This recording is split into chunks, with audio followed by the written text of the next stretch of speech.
ഒരച്ഛന് അദ്ദേഹത്തിൻ്റെ ഇരട്ട കുട്ടികളെ തൻ്റെ അടുത്തേക്ക് വിളിച്ചിട്ട് അവരോട് പറഞ്ഞു, നാളെ വൈകുന്നേരം ആകുമ്പോഴേക്ക് നിങ്ങൾക്ക് ഞാൻ ഒരു ചെറിയൊരു എമൗണ്ട് തരും. നിങ്ങളുടെ റൂം, രണ്ടുപേരും ഒരേ റൂമിലാണ് കിടക്കുന്നത്. ഈ റൂം ഞാൻ തരുന്ന ഈ എമൗണ്ട് കൊണ്ട് നിങ്ങൾ സാധനങ്ങൾ മേടിച്ചിട്ട് എന്ത് ചെയ്യണം, ആ റൂം ഫില്ല് ചെയ്യണം. അങ്ങനെ ഇവരിത് കണ്ട ഉടനെ തന്നെ അതിൽപ്പെട്ട ഒരാൾ പറഞ്ഞു, ഇത് വളരെ കുറച്ച് എമൗണ്ട് അല്ലേ ഉള്ളൂ, ഇതുകൊണ്ട് എന്ത് ചെയ്യാനാണെന്ന് ഫസ്റ്റ് തന്നെ പറഞ്ഞു. പക്ഷേ ഇവർ പരീക്ഷണം ഏറ്റെടുക്കാൻ തയ്യാറായി. പിറ്റേ ദിവസം രാവിലെ തന്നെ ഇവർ രണ്ടുപേരും മാർക്കറ്റിലേക്ക് പോയി. ഇതിൽ ഒന്നാമത്തെ ആൾ മാർക്കറ്റിൽ പോയിട്ട് സാധനങ്ങളൊക്കെ ചെക്ക് ചെയ്ത് നോക്കി.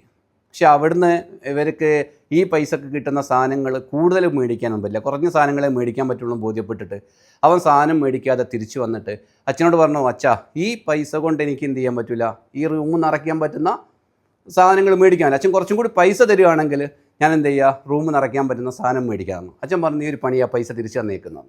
അങ്ങനെ അച്ഛൻ ആ പൈസ തിരിച്ചു വാങ്ങി. രണ്ടാമത്തെ ആൾ ഇതേപോലെ തന്നെ മാർക്കറ്റിലൊക്കെ പോയിട്ട് ആളും വെറും കൈയോടെ തിരിച്ചു വന്നു. അച്ഛൻ ചോദിച്ചു, എന്തേ മോനെ നീ സാധനം ഒന്നും മേടിച്ചില്ല ചോദിച്ചു. അച്ഛൻ ഞാൻ മേടിച്ചിട്ടുണ്ട്, അച്ഛൻ ഞാൻ രാത്രി കാണിച്ചു തരാമെന്ന് പറഞ്ഞു.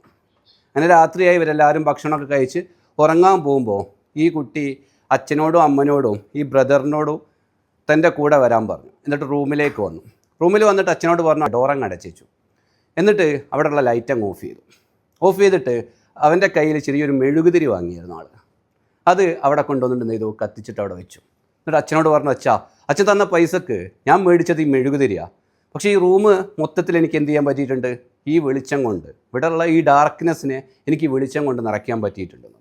അപ്പോൾ അച്ഛൻ ഇവനെ കൺഗ്രാജുലേറ്റ് ചെയ്തിട്ട് പറഞ്ഞു, ഞാൻ ഇതായിരുന്നു ഉദ്ദേശിച്ചിരുന്നത്, ഓരോ കാര്യത്തിനും നമുക്ക് പോസിറ്റീവായിട്ട് എങ്ങനെ തിങ്ക് ചെയ്യാമെന്നുള്ള ഒരു പാഠം നിങ്ങൾക്ക് തരാൻ വേണ്ടിയിട്ടായിരുന്നു.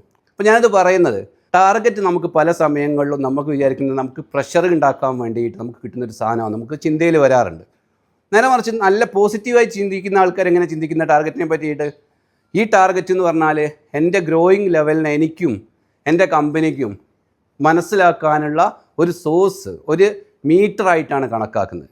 ഈ രണ്ട് ചിന്താഗതിയും വരുന്ന എവിടുന്ന, ഒരേ കാര്യത്തിൽ തന്നെയാണ്. അപ്പോൾ നമ്മൾ അങ്ങോട്ട് ഏതൊരു കാര്യം കിട്ടുമ്പോൾ അതൊരു പ്രഷർ സിറ്റുവേഷന് വേണ്ടിയിട്ട് നമുക്ക് തരുന്നതെന്ന് കരുതാതെ അതിൻ്റെ അകത്തുള്ള ഏറ്റവും ഈസിയസ്റ്റ് ആയിട്ട് നമ്മുടെ ഗ്രോയിങ്ങിന് വേണ്ടിയിട്ടാണെന്നുള്ള ചിന്തയിലേക്ക് നമ്മുടെ ചിന്തന മാറ്റുക എന്നുള്ളതാണ് നമ്മൾ ഓരോരുത്തരും ചെയ്യേണ്ടത്. അങ്ങനെ ചെയ്യുമ്പോൾ കിട്ടുന്ന ഒന്നും നമുക്ക് ഡിഫിക്കൽട്ടായിട്ട് വരുന്ന ഒരു കാര്യവും നമുക്ക് ഡിഫിക്കൽട്ടായിട്ട് ഫീൽ ചെയ്യൂല. അതെല്ലാം നമ്മളൊരു പോസിറ്റീവായിട്ട് നമുക്ക് ചിന്തിക്കാൻ പറ്റുമെന്നുള്ളതാണ്.